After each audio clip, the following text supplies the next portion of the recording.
Hello and welcome back to another episode of MMA Productions. I'm going to be going over my predictions and breakdowns for UFC 329 McGregor vs. Holloway, taking place on July 11th in T-Mobile Arena in Las Vegas. My computer gets laggier and laggier every time I use CapCut to record, so this might be a bit of a slog to get through this presentation. Might be some loading. I can I can tell my webcam's already not keeping up with me, so that's nice.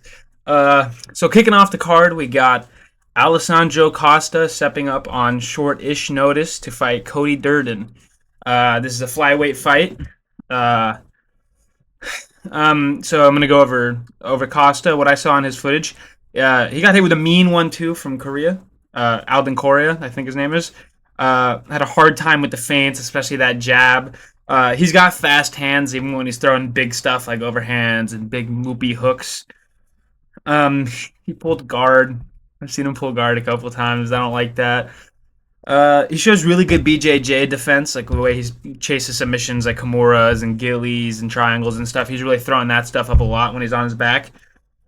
Um, Especially against Korea. Korea really only finished him because Alessandro Costa hurt his foot in the second round.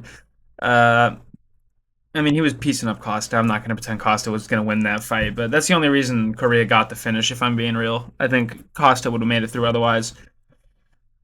People call early stoppage in the Matt Schnell fight. So basically just good BJJ, big power, big hands.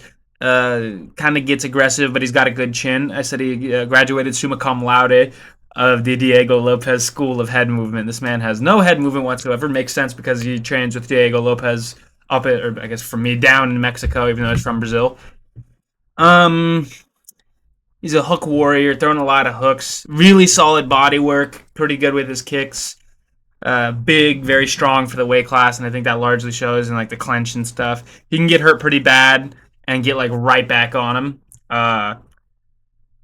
He was fighting his fight against Nickel.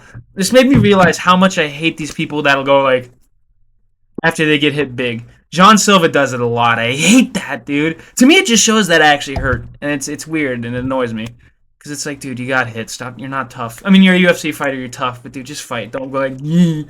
Like clearly that hurt you if you're smiling. That's the thing now.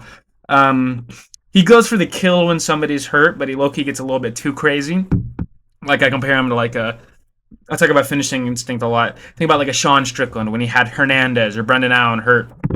Gets there and he picks his shot super well. He's got the hand on the back of the head. He's throwing the uppercuts. He does stuff like that really well. Costa kind of goes crazy. He starts going, he gets a little wild with it, a little bit crazy. But no, he's good at people when they come in. Like yeah, again he had a liver shot KO. I love liver shot KOs, man. Watching his footage made me realize how much I like that. I guess I always knew it, but that might be my favorite type of finish. He just throws hard, man. When he throws power shots, he's damn near coming off his feet. It's crazy. Um, he does. Unlike Yuri Prohaska, he knows what to do when he hurts an opponent's leg. He starts throwing leg kicks over and over again. Doesn't let up. I have a honor. Nope, doesn't do that. Goes for the finish like he smart person would. Um, Durden, man, he shows how fast a career can fall apart, man. He was 17-6 going into one of his last wins. Came out 18-6. 18-6 is fine on paper. Then he drops, or I think he was 17-6 on paper, and then he won his last one, I'm pretty sure. And then he gets to 18-10. That's like a total career collapse. 18-10 is so different from what he had before. Shows how fast these careers can fall apart, man. It sucks. He got pieced up by Schnell early, but came back. Swings like a maniac. He's pretty twitchy. He's got a solid chin, fast hands. I think he throws longer combos than Costa. Stays in the pocket way too long. Scorecards in the Van fight were insane. I might throw those up on screen. It's one of those things where it's like all these judges are just watching 3 different fights. It's ridiculous. He showed solid wrestling against Van in the first round, albeit short in Van's career. I think Van's gotten a little bit better. I'm overanalyzing this. Costa is going to maybe face some adversity early on with the pace and the wrestling, but he's probably going to show levels, I think, and I think pretty sure he's going to start hurting him with power shots. Maybe not show levels, but he's going to hurt him with power shots, maybe get a late late round two TKO, maybe early round three. But yeah, hold on. Heading into the Ryan Condra fight. Up next on the card is Ryan Gondra versus Zachary Reese. God, I had to watch more. Dude, that Michelle Pereira fight was bad, man. There's certain fighters for me that if you lose to them, I low key can't root for you again. Like I can't not root for you, but like I can't like say you're gonna win a fight. And Michelle Pereira is one of those, especially against Gondra. Jose Medina win. I don't give it. I don't care, man. There's a lot of people that can go in there and beat Jose Medina, except Zachary Reese apparently gets a decision against Jose Medina. Everyone else gets these highlight reels against Jose Medina, and then Zachary Reese is like a decision. That's just crazy, man.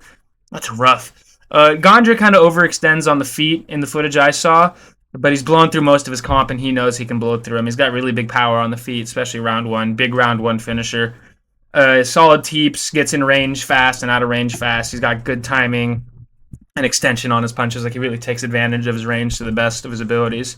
Zach Reese, he kicks pretty hard. I'm pretty sure he's a hard kicker. God, the Michelle Pereira fight. Michelle Pereira faked all of those groin shots. None of them were on the groin. Even the commentators were saying they weren't. Excuse me. I'm not sure why I hate Michelle Pereira so much. I just do. I really don't like him. He's a stupid fighter.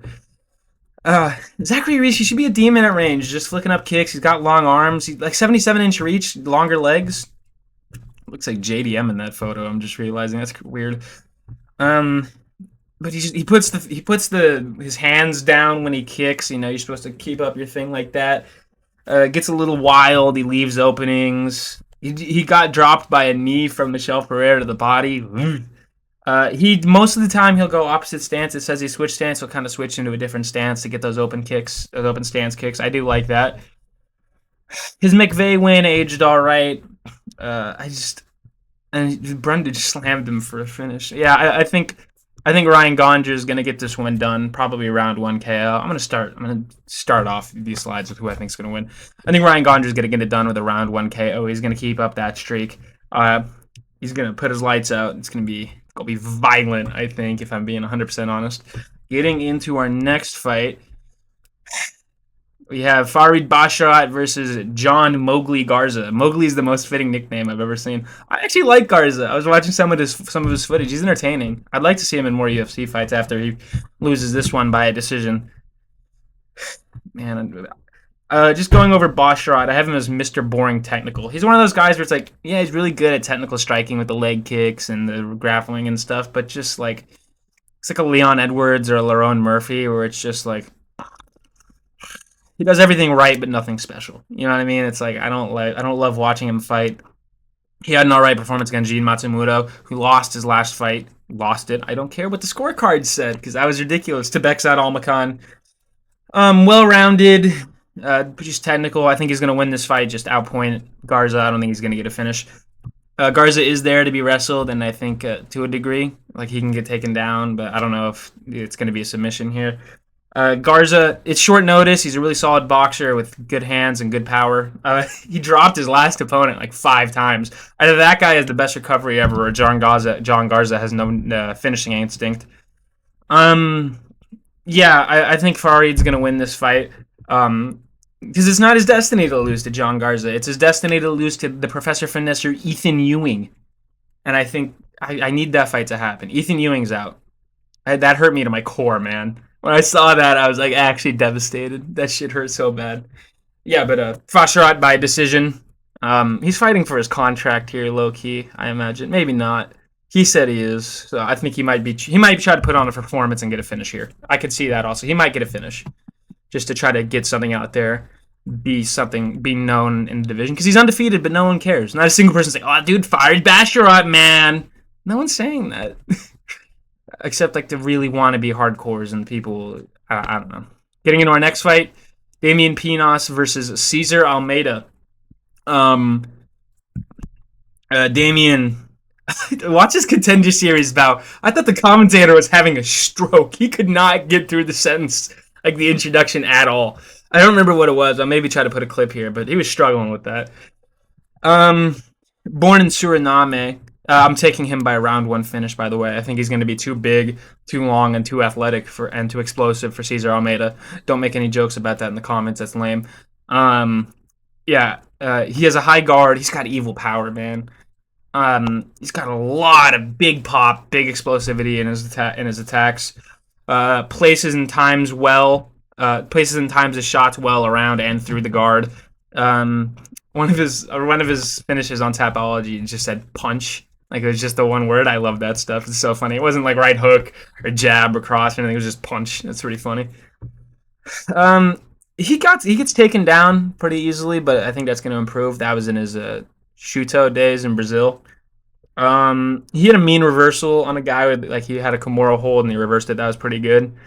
I think he'd whoop a Teba from the footage I watched, and maybe even Bo Nickel. I think that would be a pretty entertaining fight, but obviously that's not going to be made for a while. Getting into Almeida, he's pretty old, but he's a really good kickboxer, pretty good record in Glory, where I think he's never been finished. He had a win over Alex Pereira. I don't care about the Budka win. I had a lot less nice than that in my notes. He's overswung in a couple fights, but he's just a good kickboxer. I think he knows he can outstrike most of these guys. With most of these Glory guys, like, you're gonna see it, like Izzy, Pereira, Belgarui, him. They're just better strikers than these UFC guys. 9 times out of 10. Outside of like Cyril Gane, but I mean, he's a well documented kickboxer. He's never been finished. He did make Kopylov wrestle a lot. Dropped by a jab from Al Hassan and got hook spammed against the cage, but he hit a really good hook back. I think Al Hassan low-key sold the bag on that. Caesar's good. He's a good striker and everything, but I think the youth and explosivity of Damian here is just going to be too much for Cesar Almeida to take. I think it's going to be a round 1, maybe round 2 KO. I think it's going to be a lights-out one, not a TKO. I could be wrong on that. Cesar Almeida might just outpoint him. He's not getting the finish, but I'm taking Damian here. Up next, we got I think it's Wang Kong, but they say Wong Tong, so I'll say Wong Tong versus Tracy Cortez. Butcher some Chinese here. I think Wong Kong is going to hit Tracy Cortez with that Weishi Mei Rushi Yansu. That's why it's so serious in Chinese, because she's the Joker. Yeah, I think she's going to whoop Tracy Cortez. Undefeated kickboxer. She has a win over Shevchenko in that, which is, man, beating Shevchenko in kickboxing is impressive. Beat Da Silva. That's not her current name. I'll put a screenshot of her current name because I think she got married. When Silva missed by 7 pounds in a flyweight match. God damn, that's crazy. Leaves some openings for being hit, but she's just faster and more technical than pretty much any other women's fighter that I can think of off the top of my head. She's made multiple opponents switch stance with a calf kick.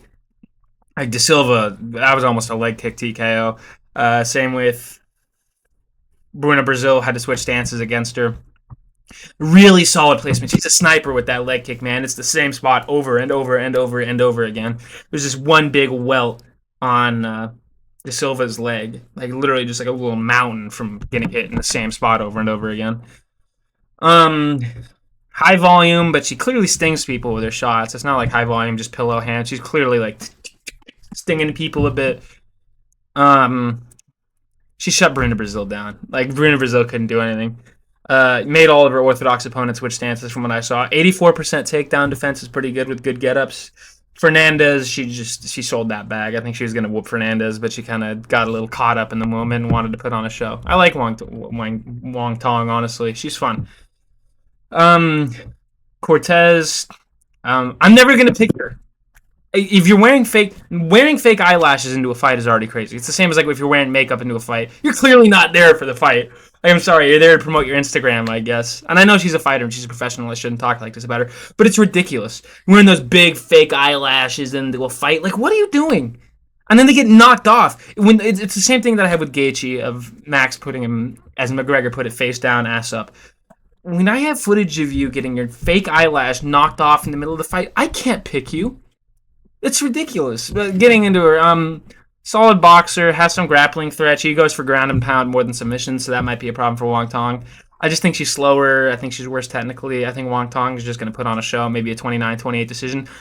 I think actually, I'm saying 29-28 to be safe, but this could be a 30-27, like a pretty easy win for Wong Tong. Yeah, so I'm going to take Wong Tong by decision there. Getting into our next fight, Luke Riley versus Kai Kamaka III. I'm picking Luke Riley by probably decision, but you have no idea how bad I wanted to pick Kai Kamaka. Watching the footage, Kai Kamaka is pretty good, man. This is his second stint in the UFC. I think he got cut for a while, fought some big names in the regional scene, came back. I really wanted to pick him, but I think Luke Riley is just a bit too technical, a bit too fast for him.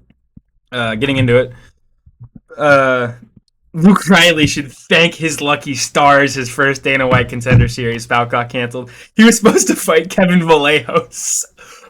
Can you imagine what would have happened to this guy? I think Vallejos would have starched his ass. I think it would have been bad. Yeah, he wouldn't have been in the UFC, I don't think. He's got a really wide stance. It's there for leg kicks, I think, for Kai Kamaka, who does like to throw him. He's a bit of a slow starter. Win didn't age great.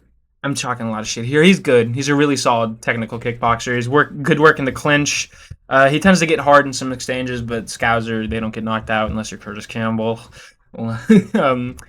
Really kind of reckless striking sometimes, but I think he's going for highlights. Chin up a lot, but he has his chin up, but there's no real one-hitter quitters in 145 anymore. Emmett hasn't landed a good shot since Bryce Mitchell, pretty much. Where's my water bottle? And I just don't think he's going to have to worry about getting like one tapped, even though he has his chin pretty high up. He showed good ability to get up against Grad. Damn near killed that man. Really good ground and pound with solid power. A lot of the times you'll see people get kind of pillow-handed when they get to the ground and start doing ground and pound. But he's a bit different. He's got some oomph there. He can get taken down and out-grappled for an entire first round of a fight. That's happened multiple times, but it's weird. After the first round, it's like he's a completely different fighter on some Peter Yan type shit. For Kamaka. Edit that out. I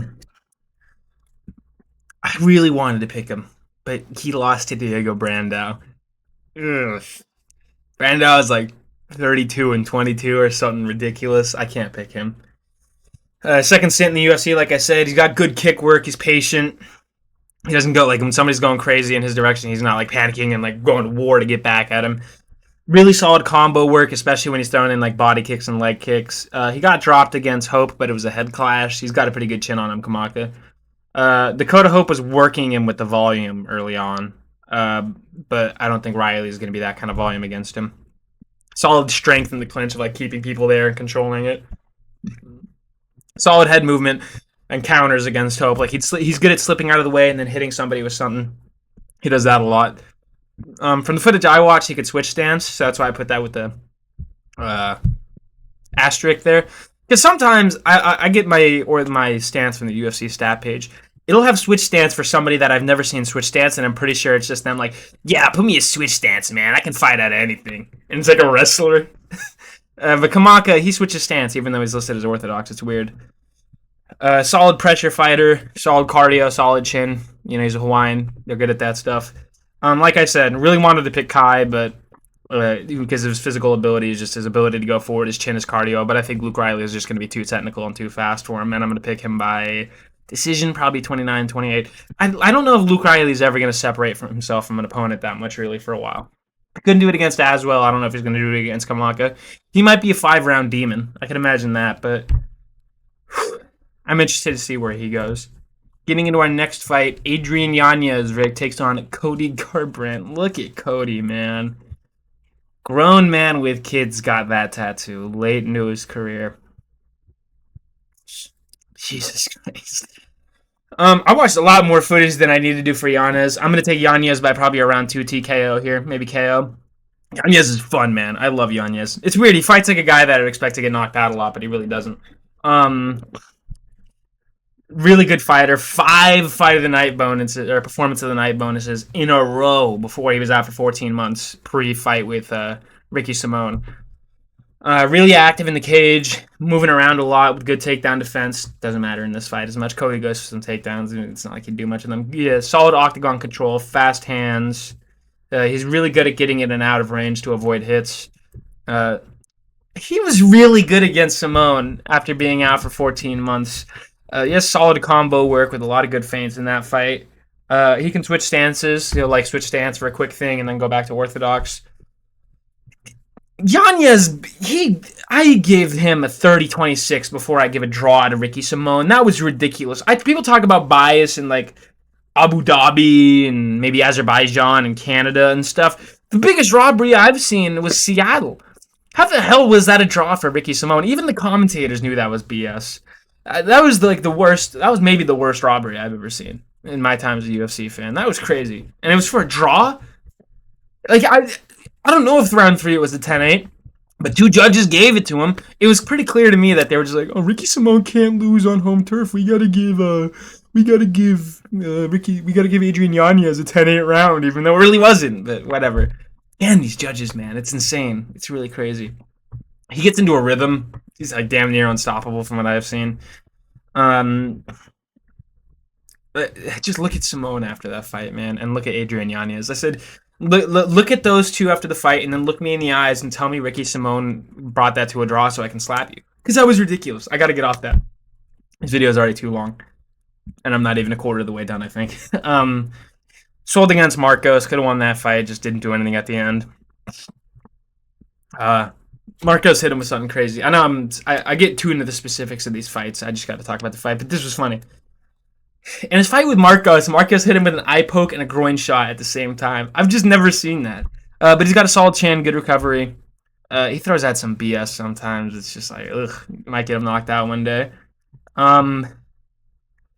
Yeah, and his fight against Salvador, beautiful commentator moment there. One of the commentators was like, yeah, he needs to stop throwing so hard. You know, he just needs to hit him right before the knockout. Like a brutal, like, hook knockout. Leg kicks seem to be effective against him. Rob Font L isn't great, but I don't think those matter against Garbrandt. Garbrandt just doesn't matter anymore, man. I gotta be honest. Like, he was good against that night against Dominic Reyes, who was severely compromised and old at the time. Did all right against Dillashaw, but that was a different era of bantamweight. Bantamweight's changed a lot. It's evolved.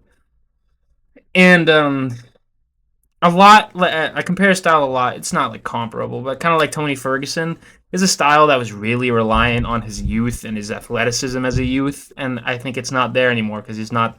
You know, he's 35-4. He's not the same guy anymore. He can't fight the same. He's not as fast. He's not as reactive.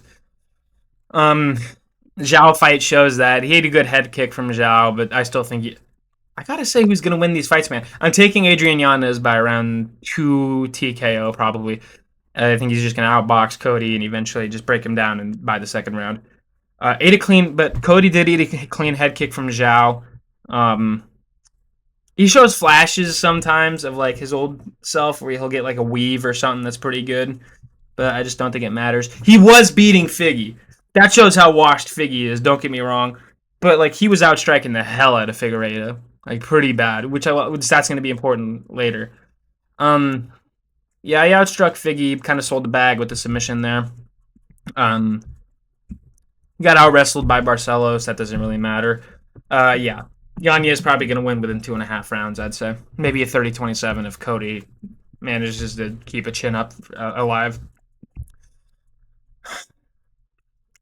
Gable the Loophole Stevenson. I really want Elisha Ellison to knock this man out with one punch in round 1 and humiliate Gable Stevenson as much as possible. No, I want him to humiliate Gable Stevenson over 3 rounds, but that's not going to happen. It's going to be Gable Stevenson by a round 1 TKO. Probably going to take him down and get some ground and pound and beat him from there. Gable Stevenson, true John Jones disciple, criminal that belongs in prison for life. Minnesota has the most ridiculous law I've ever heard. Thank God they changed it. I don't care about ex post facto. That's ridiculous. He committed a crime and he should be in prison. That woman is traumatized for life and nothing's going to be done about it. I digress. Gable Stevenson, Olympic gold medalist in wrestling, really solid, one of the greatest NCAA wrestlers of this era at heavyweight, biggest favorite in UFC history. All my odds are based on Polymarket. I think he's like a 4,000 or Polymarket Tapology, my bad. That's where I get most of my stats is Tapology, for the record. He's closer to like a minus 4,000 somewhere else. He's a piece of shit, man. I really want him gone. I want Elisha Ellison to get a finish with a Mario Saki. Bring in Mario Saki, Yamasaki for short notice, and give Elisha Ellison bricks in his gloves and like steel shin pads and stuff. But no, he's gonna solid boxing, good ground and pound, a lot of power, elite wrestler. He's just gonna destroy Elisha. There's not even that much to say about it. Gable Stevenson by round 1 TKO, ground and pound. into our next fight. Robert Whitaker versus Nikita Krylov. I want you to look at Whitaker for a second and tell me why the hell he's moving up to light heavyweight from middleweight. There's him next to Max recently. One of them is lying about their height. Either Max is 6 foot or Robert Whitaker is 5'11". He doesn't have that crazy of a reach. Why is he moving up to light heavyweight instead of down to welterweight? I know Paulo Costa did get light heavyweight, but that guy's always been built like a light heavyweight. I digress. I'm taking Robert Whitaker. I want to say decision. I'm going to take him by decision since it's his first fight up, but he could get a knockout. Former champ. People would hate me for this. He's kind of going to fade a little bit into obscurity as a champ. I think just between guys like, I mean, after him came Izzy, Strickland, Drickus, and Hamzat, and then Strickland again. I think his era, I think Robert Whitaker's era of middleweight ended pretty quickly, especially with like even Bisping and all that. 1-2 head kick demon. He does that a lot. It's a signature. It's really efficient. RDR loss. Kind of aged bad. I think RDR would win a rematch with Brendan Allen. I think most of that came down to RDR cutting too much weight too many times a year. RDR also moving up, so we'll see how that goes. He's used to fighting taller opponents, but RDR is so weird, it's hard to use that as an example. Izzy's not comparable to Krylov either. RDR, super effective with the knees against Whitaker. But Whitaker's solid boxer, solid grappler, beat Yoel Romero, that's pretty good. Low-key rolled well against Hamzat for a while until he got the face crank, which apparently Whitaker had a pre-existing jaw thing from when he was younger or something. But, yeah. Krylov, he's good at controlling the cage, solid kickboxer, karate background. Now, admittedly, Stephen Thompson did beat Whitaker, but I think Stephen Thompson is better than Krylov here. Bukauskas win, whatever. Solid grappler. He gave Bogdan Guskov a bit of trouble, but Guskov, once he figured it out, it was over. I think Whitaker's going to win. I think the boxing is going to be the difference. I think he's probably going to win by either decision or maybe a round 2 knockout. Into our next fight, we have Terrence McKinney versus Bobby Green. Just 2 or 3 fights I'm not sure about. Like the other ones, I'm pretty confident in my picks. This one, I have no idea. I'm going to look like an idiot no matter what happens. If I picked Terrence McKinney, I'd look like an idiot when Bobby Green styles on him for 3 rounds or gets a slip and knocks him out in a punch. If I pick Bobby Green, I'm not calling him king. If I kick Bobby Green, Terrence McKinney, young, explosive, first-round finish demon, just blows through him and knocks him out or submits him in round 1. I look like an idiot. I'm talking about these fights less with everyone. I'm talking about the prelim ones more than the main card ones. I got to work on that. I got to work on my focus, too. I got to lock in. Yeah. McKinney, really explosive, comes out ridiculously fast, solid grappling, solid striking, worse technique in both things than Bobby Green, I'd say, but a lot more powerful because he's younger, more explosive. Doesn't pick his shots well when he has somebody hurt, though. Yeah, I was talking about it earlier. Kind of gets overexcited. If Green mixes out in round 1, it's over. But I'm going to pick Green by a round 1 knockout, probably. He might even mix in the grappling a little bit if he needs to. Because Green's just better at him. I'm surprised he's the underdog. I hope he doesn't keep his hands down. That'd be stupid. He's got solid hands, kickboxing, grappling. He's really good at mixing in all those together. He's a solid mixed martial artist overall. He only loses to people that are actually like good and like ranked worthy. Taunts a lot, but he was getting hit hard by Jim Miller when he was taunting, and Loki got dropped by him. That's a little bit scary for me. His style tends to get in people's heads, I think. Like Lance Gibson Jr. was terrified of this man. He avoids shots while encounters really well, like against Zell Huber.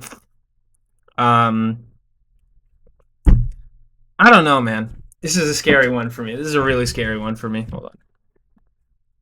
Because I really have no idea who's going to win. I'm nervous. I'm picking Green by a round 1 KO, though. Terrence McKinney could get it done.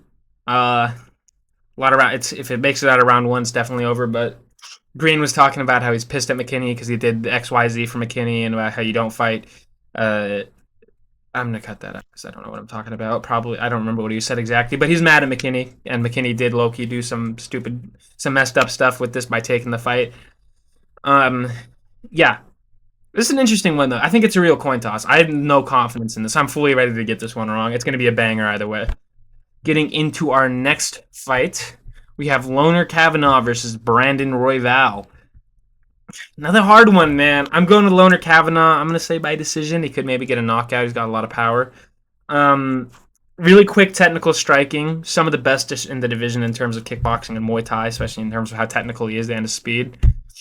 Um, only loss is the fluke master Charles Johnson. That'll never happen again. Let's be real. That just happens. You know, you're in your early UFC days. You think you're beating a guy, get your hands down for some reason. It happens. Same thing happened to Islam Makhachev against Adriano Martins. Except Charles Johnson's better than Adriano Martins.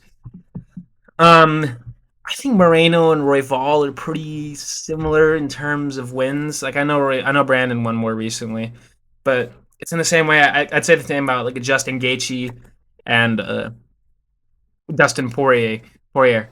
They're kind of just similar wins to me, where it's like either one, it's like yeah, that's why I'm. So I think it's like about an equal thing with these two, which is why I'm going to give it to Loner Kavanaugh because he had the better performance against Moreno recently. I know it's a different Roy Moreno probably than the one that fight Royval, but he was styling on Moreno. He beat him up, hurt him bad. Loner Kavanaugh, really good takedowns, good ground control, mean ground and pound. He does a lot of things very well. People may talk about cardio issues with him. He went 5 rounds in Mexico City just fine. I don't think you need to worry about that. Showed solid takedown defense. He's not there to get highlight reels. He's just there to win and be the best he can. I like that. Dos Santos cracked him really bad. He recovered well. Already fought tall guy in like Dos Santos and a southpaw in Ochoa. I think Royval doesn't have anything super new for him outside of maybe the sheer amount of volume, but I think Loner's going to be ready for that with his counters. Dos Santos committed so many fouls in his fight with Kavanaugh and didn't get a point taken. It was crazy. It was like 8. Getting into Royval. High volume boxer. He's good at using his range, better so than a lot of other people with like kind of similar range advantages and like size advantages in the division. Tyra's a good win, but Kavanaugh is better at striking than. There's a bigger gap between Kavanaugh and Tyra's striking than there is Kavanaugh and Tyra's grappling, I think. And Kavanaugh's a much better striker. I don't know if the grappling is going to be a really big factor here unless Brandon Royval wants to use it, which Loner might defend it and even reverse it. Yeah, but and even then, where Tyra has submission game, I think Kavanaugh's got a better ground and pound game. Royval can kind of fall victim to leg kicks. He's had a lot of leg injuries, a lot of concussions. I think he just went to war with Van. Got murdered by Manel Kopp. I just think Loner Kavanaugh had the better Moreno performance. I think he's going to style on Royval here. I think it could low-key be a 30-27 or a finish even. But I'm going to take Loner Kavanaugh by decision here. And I think it's kind of going to be the end of Royval. And we're going to be looking at a Loner Kavanaugh looking for top 5 opponents probably. Next, we got Corey Sandhagen versus Mario Bautista 2. These guys fought 2019, I believe, in short notice for Mario Bautista. Corey Sandhagen, he got lethally out takedowned by Merab. Admittedly, Merab is a bit more of a judo and takedown guy than Bautista is. The offensive wrestling isn't as much there, but I think Bautista's better with submissions and transitions and ground control than Merab is, if I'm being honest. He's a solid kickboxer. I'm talking about Sandhagen. Really good kickboxer, good Muay Thai, throws a lot of knees, weird movement, throws from weird angles. You can bring up the 50-50 stuff if you want to be hardcore. He outstruck Figgy really bad, but as I said, so was Cody Garbrandt. That means nothing to me, if I'm being honest. Was out grappling and out transitioning Figgy. I think Bautista would beat the brakes off Figgy. In the grappling as well, I think he'd out grappled him really bad. He might submit Figgy. That might be extreme. Man, that's a rough 33 for Bautista. I just think Bautista's evolved more than Corey, is what I'm ultimately going to say. And, like, Umar's not a bad striker, but he was still working Corey because Corey was worried about the takedown threat. I think the same thing applies here. I'm taking Bautista by decision here, by the way. I really got to focus on doing that.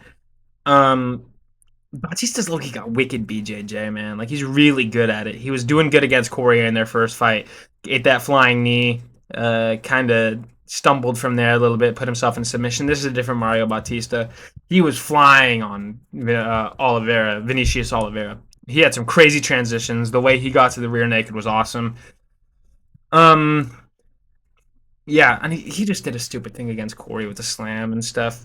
Um, he did a good job against Umar. He almost finished Umar twice. I don't know if the toe hold was really ever going to hit, but you know, it was there. He was closer to finishing Umar than Umar was finishing him. Dropped him hella bad with that knee. Had the toe hold submission. Scrambled with him really well. Really good reversals and sweeps in general. I only really see Umar Marab and Yan beating him comfortably. I'd be even worried for O'Malley. That might be a crazy take. I'd be a little bit worried for an O'Malley against a Bautista. Um, I even said if Umar wasn't Umar, that fight might have ended with that toe hold because you're just not going to submit one of these Dagestani guys, not an Nurmagomedov especially. They're just never going to tap to a submission. They're really flexible and stuff. I don't think that's just something that will happen. But Bautista is really good at chasing submissions, even if people he had this reputation of being boring. That was just the Aldo fight, and you know, he felt the need to hold Aldo against the cage for as long as he did. Aldo was doing good against Peter Yan until the finish. It's not like Aldo was that washed. He might have been that washed by the time he fought Bautista, but it's not like he was bad. Yeah, but he did damn near end Umar. I'm taking Mario by a decision. I think he's evolved more than Corey. I think he's going to establish a grappling threat early and use that to win a 29-28 decision, probably outstriking barely Sandhagen. I think it's going to be a tough fight, but I think Bautista's out there to prove himself, and I think he's a different guy than he was a while back. I mean, he was not an 8-fight winning streak before he fought Umar. Beat Patchy Mix, it's whatever. You know. Getting into our next fight. This is the other one I'm not sure about, if I'm being real. I didn't put my prediction there. I'm an idiot. I'm taking Benoit Saint-Denis by decision. I'm a little bit scared for that. I'm really scared for that. BSD, 100% finish rate, absolutely relentless. When you're trying to get up, he'll be going after you still from a takedown. Same thing about I said about Donchenko, honestly, where it's like, thank God I'm not a fighter. Can you imagine having to fight him? He just beats people up in the clinch on the ground. He makes every grappling exchange super uncomfortable. He lost to Poirier. That's not bad. We know how good these older gen guys are. We saw it with Gaethje against Patty. We've seen it with Max Holloway against guys like Arnold Allen. These older guys are really good. Poirier is really good. I think Justin Gaethje's a better, and I think Patty had the better performance against Gaethje than BSD did Poirier. But you know, people change. I almost want to pick BSD by a TKO. It's right there. Anyway, Benoit Saint-Denis seems to get takedowns really easy. He did get 10-8'd by Moicano in round 1, but won round 2. If he took a little less damage in round 1, he might have won that fight over the next 4 rounds. He came back and he beat Moicano round 2. I think he could have won that fight, honestly. He's really tough, solid striker, a lot of power, sloppy. They're both really sloppy, that should be said. Both really sloppy, weird styles. Benoit Saint-Denis throws some weird loopy stuff.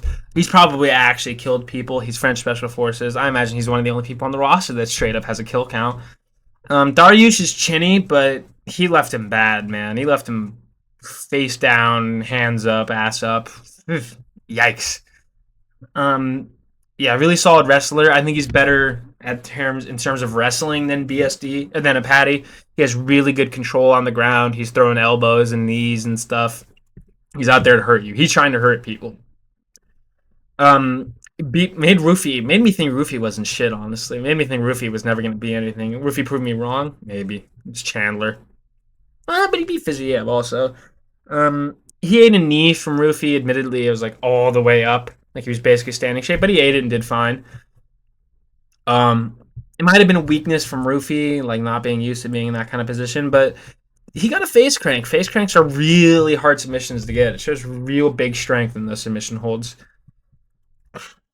I think Hooker might be a better win than any of Patty's. I know Chandler beat Hooker and Patty beat Hooker, but I mean, like I think Hooker might beat Chandler now. I think Chandler was washed after that, pretty much. That's take for another time. But yeah, getting into Patty, he did really well against Gaethje, low key. Good striking, hit him hard a couple times. Really good BJJ in terms of submissions. Like if Benoit Saint-Denis takes him down, I hope he doesn't for my own sake of picking him. If Benoit Saint-Denis takes him down, he might throw up a ghillie or an arm triangle or something and get him submitted. He utilizes his range really well. I might change my opinion on this because that Bobby Green performance that went aged really well. I might even change based on what happens with Green McKinney, if I'm being honest. Throws really long kicks, like front kicks and stuff. Probably shouldn't do that against Patty or against BSD here, because that'll probably get him taken down. I think BSD is good enough on the ground to survive Patty on the ground. Doesn't really do. He has really high chin. I don't like his Jared Gordon performance at all. He lost that fight. Patty's good, solid BJJ, solid striker, good power, good chin. I just think BSD hits a little too hard on the feet. If I'm being honest, I think he might take him down and even do some ground and pound, and maybe Patty might get a submission from there. But I think this is going to a decision unless Patty submits him, because I think Patty's too tough to get submitted by Benoit. But I think he's going to get beat up pretty bad here. Getting into the main event, not much to say about this one. Man, not a lot to say about McGregor versus Holloway here. McGregor pretty washed, maybe not washed. I'm not, I say I'm pretty sure. I'm taking Holloway by around 4 TKO, maybe around 5. I think he's going to break down McGregor over time. I don't even, what do I even say about Max? Really high volume kickboxer, cardio monster, chin demon. People say he's been getting dropped lately, but he's been fighting harder hitters lately. Let's be real. People say, oh, the ghost of Dustin Poirier. Poirier was coming off maybe his best performance ever against Makhachev. We're saying, oh, the ghost of Dustin Poirier against Max Holloway. Don't piss me off. Don't piss me off and try to reduce me. A lot of people do that. Like, where it's like, oh, he's fighting the ghost of Dustin Poirier. That was maybe damn near the best Dustin Poirier we've seen. That was Dustin Poirier at the peak of his skills and experience. Yeah, he might have not been as strong or, I guess, physically capable, but he did well against Makhachev. I was the best. I mean, he beat up Makhachev bad, and Makhachev's the best fighter he's ever fought. I just think, Max Holloway, he got out-grappled bad by Oliveira. He got out-grappled by McGregor in their first match. I just think Max has evolved more since then. I think he's evolved more than McGregor has. I think McGregor's devolved. Yeah. McGregor is probably going to use more of his boxing style than his kickboxing style, or his karate style. I'm a little bit worried about his cardio. I think he'll make it through 2 rounds. I think he does have a knockout threat within the first 2 rounds for Max, so I do think Max needs to watch that a little bit. He might even knock down Max or sting him really bad early. I just think Max is going to out-volume. I think he's going to be too fast, too much cardio. I think he's going to break down McGregor over a few rounds, get a TKO in round 4. He throws that oblique kick. That might be really bad for McGregor. Yeah. If Max loses, I'm going to be upset. That's really bad for the sport. That's a really bad look. Because if Max loses, Max beat Justin. And I know it's welterweight. That's my biggest fear. We don't know what Conor looks like at welterweight or against real welterweights, because the Diaz, that's not really a welterweight. I'm a little bit worried, I can't lie, because I don't know what Max is going to look like at welter. I think he's going to win round 4 TKO, too fast, too much volume. I think he's going to be able to get out of range for most of his things. He might be able to eat shots from McGregor. Yeah. I think Conor's going to be done after this, man. He might be fighting Chandler real soon. But I don't have much to say for this one, because I really don't know how it's going to go. We've never seen Max at welterweight. He could be light heavyweight, apparently, because he said he wants to take a middleweight fight at some point. I don't know what he's going to look like at welterweight here. I'm a little bit worried, just a touch. I don't know what McGregor's going to look like. He's been out for 5 years. 5-year ring rust against Holloway is just yikes, though. That's my thing. I don't know what his cardio is going to look like. He's been focused on a lot of other things. I don't think his mind or his body has been focused on MMA lately.